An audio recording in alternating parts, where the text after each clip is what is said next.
Chirag light तेल, सूर्यफूल, सरकी आणि पाम तेल तसंच साखर आणि धान्याचे होलसेल व्यापारी। चिराग एंटरप्राइजेस, सावी गल्ली, जयसिंगपूर। फोन 7066 916 916।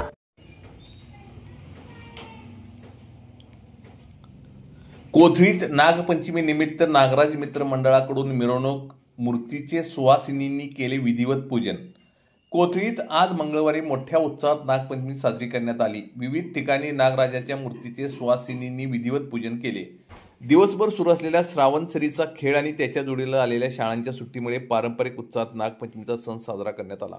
यावर्षी प्रथमतः बँडच्या वाद्यात रथातून नागराज मित्र मंडळाच्या वतीने नागराजाच्या मूर्तीची भव्य मिरवणूक काढण्यात आली।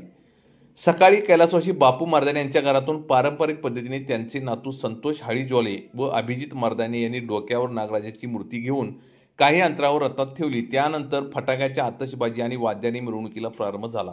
ही मिरवणूक मुख्य रस्त्यावरून नागराज चौकापर्यंत मंदिरापर्यंत काढण्यात आली। सकाळपासून नागराज चौकातील नाग मंदिरात दर्शनासाठी भाविकांनी गर्दी केली होती। दुपारनंतर गावात विविध ठिकाणी महिलांनी फुगड्यांचा फेर धरत आणि झोपाळ्याचा आनंद लुटत नागपंचमीचा आनंद द्विगुणित केला। नागपंचमीच्या निमित्ताने मंदिरासमोर आकर्षक विद्युत रोषणाई करण्यात आली होती। नागपंचमीच्या निमित्ताने दिवसभर दर्शनासाठी भाविकांची गर्दी होती। पारंपरिक वेशभूषेत महिलांनी नागदेवतेचे दर्शन घेतले। सायंकाळीही चौकात दहीहंडी फोडण्याचा कार्यक्रम संपन्न झाला। कुंभार बांधवांनी केलेल्या मातीच्या नागाच्या प्रतिकृतींना मोठी मागणी होती।